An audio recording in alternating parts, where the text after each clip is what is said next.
மாமா ரேவதி, நீ எதுக்காக இங்க வந்த? பாட்டி தான் உங்களை போலீஸ் அரெஸ்ட் பண்ணிட்டதா சொன்னாங்க. எதுக்கு மாமா உங்களை அரெஸ்ட் பண்ணணும்? சாரி கார்த்தி, அம்மா இப்படி பண்ணுவாங்கன்னு நான் கொஞ்சம் கூட நினைக்கல. அத்தையை பத்தி தான் உங்களுக்கு நல்லா தெரியும்ல. தோத்து போயிட்டுன்னு தெரிஞ்சா அவங்களால சும்மா இருக்க முடியாது. ஏதாவது குறுக்கு வழியை தான் தேடுவாங்க. அம்மாவுக்கு என் மேல கோவம்னா என்கிட்ட காட்ட வேண்டியதானே? எதுக்காக உங்களை நடுவுல இழுத்து விடுறாங்க? என் வாழ்க்கையை கெடுத்தது பத்தாதுன்னு இப்ப உங்க மரியாதையும் கெடுக்க பாக்குறாங்களா? நான் இதை சும்மா விட மாட்டேன் மாமா. இருங்க, நான் இன்ஸ்பெக்டர் கிட்ட பேசிட்டு வரேன். ரேவதி, அதெல்லாம் ஒண்ணு வேண்டாம், நீ அமைதியா இரு. இல்ல மாமா, நான் பேசிட்டு வரேன். ரேவதி, ரேவதி, ரேவதி இல்ல, கொஞ்சம் நிதானமா இரு. இது போலீஸ் ஸ்டேஷன். யோசிக்காம கோபத்துல ஏதாவது பேசி பெரிய பிரச்சனை ஆக்கிடாத. அக்கா, மாமாவை போலீஸ் ஸ்டேஷன்ல அதுவும் லாக்அப்ல வச்சிருக்காங்க.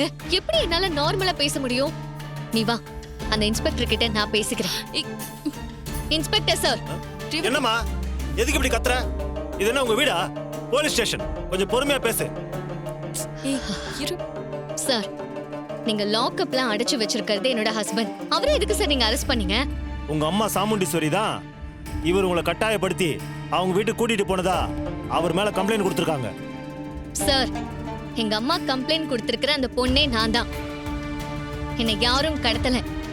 என்ன ஏமாத்தி தான் வேற ஒருத்தனுக்கு கல்யாணம் பண்ணி வைக்க எங்க அம்மா ட்ரை பண்ணாங்க.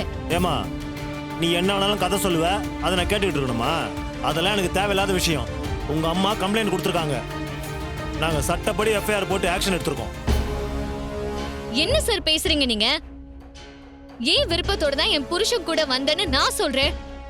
அவர் மேல எந்த தப்பும் இல்ல. அத புரிஞ்சுக்காம நீங்க என்னென்னமோ பேசிட்டு இருக்கீங்க.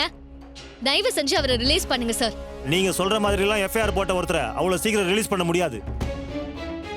உங்க அம்மா வந்து கம்ப்ளைண்ட வாபஸ் வாங்கணும்னு எழுதி தரட்டும், அப்புறம் நான் ரிலீஸ் பண்றதை பத்தி யோசிக்கிறேன். என்ன சார் சொல்றீங்க? என்னோட அம்மா வந்து வாபஸ் வாங்கணுமா? பழி வாங்குற நோக்கத்தோட தான் அவங்க போய் கம்ப்ளைண்டே கொடுத்திருக்காங்க.